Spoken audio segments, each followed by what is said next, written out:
Cinquième développement, l'Église en pèlerinage vers le royaume doit vivre la communion avec le ciel et le purgatoire. Le chapitre 7 de Lumen Gentium, comme nous l'avons dit hier soir, vient après celui qui parle des consacrés. Je me permets encore de vous demander votre prière, afin que nous soyons fidèles à notre vocation. Je le dis en tremblant, parce que j'ai bien conscience que nous ne sommes pas ce que nous devrions être pour entraîner les autres membres de l'Église sur le chemin de la sainteté et pour être des signes signifiants du royaume de Dieu. Le chapitre 7 rappelle l'importance de la communion avec l'Église du ciel et l'Église du purgatoire. Vivons davantage avec les saints. Ces derniers, comme le rappelle le Concile, ne prennent pas la place du Christ, bien au contraire. Plus on honore les saints, plus on rend gloire au Christ et à l'Esprit Saint, cause première de leur sainteté. Notre pape Benoît XVI aime beaucoup les saints. Nos pères et mères aimaient beaucoup les saints. Lorsque nous célébrons la liturgie, vivons davantage la communion des saints. Ce savoir pèlerin du royaume permet de vivre dans l'invincible espérance et dans la confiance. La Sainte Vierge avait dit à Bernadette qu'elle ne lui promettait pas le bonheur sur cette terre, mais dans le royaume. Oui, ayons le grand désir du ciel, vivons pour le ciel. Avec Sainte Thérèse de l'Enfant Jésus, n'ayons pas peur de dire que le ciel est notre unique patrie. Dans nos retraites de cette année, nous parlons particulièrement du ciel. N'oublions pas aussi les âmes du purgatoire. Il est bon de faire des pèlerinages qui nous rappellent notre condition de pèlerin du royaume de Dieu. N'oublions pas ce premier appel de Dieu à Abraham. Quitte ton pays et va vers le pays que je te donnerai.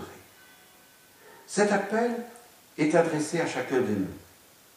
Un jour, nous devrons quitter cette terre, car cette vie terrestre n'est qu'une préparation à la vie éternelle du royaume.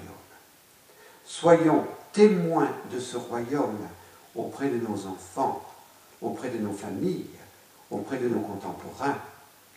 Dieu demandait aux membres du peuple de Dieu d'accomplir au moins 3 pèlerinages par an à Jérusalem. Les membres de l'Église sont invités à prier la Vierge Marie et à l'imiter. Le dernier chapitre de Lumen Gentium sera le sujet, ou le principal sujet, de notre dernier approfondissement. Et dans ce dernier chapitre, nous essaierons de mieux comprendre cette phrase de Jésus, ce testament de Jésus avant de mourir, « Voici ta mère ». Saint Jean l'a accueillie comme sa mère. Jean-Paul II nous a donné le témoignage d'un pape consacré à son cœur immaculé, Totus Tuus. Benoît XVI, le 13 mai dernier et le 11 juin dernier, a consacré les prêtres au cœur immaculé de Marie. Comprenons davantage l'importance de la consécration au cœur immaculé de Marie et laissons-nous guider pas à pas par elle. Puisse cette récollection vous donner un grand amour pour l'Église, l'épouse du Christ, son corps, le Christ total, et désirant ardemment participer à sa vie et à sa mission. Nous sommes l'Église. Cette dernière n'est pas extérieure à nous. Nous vivons une merveilleuse et réelle communion en un seul corps qui rassemble les saints du ciel, les âmes du purgatoire et les baptisés de la terre. Nous vivons dans la communion avec Jésus par l'Esprit Saint en étant les enfants bien-aimés du Père.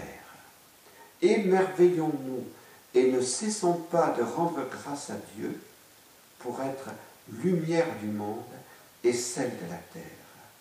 Si tous les baptisés mettaient en pratique l'appel à la pénitence que vient de lancer Benoît XVI, le monde pourrait être transformé en très peu de temps, parce que la lumière du Christ, qui rayonnerait sur leur visage, permettrait à beaucoup de cœurs de s'ouvrir à la lumière de la foi et à accueillir la grâce sanctifiante et la charité.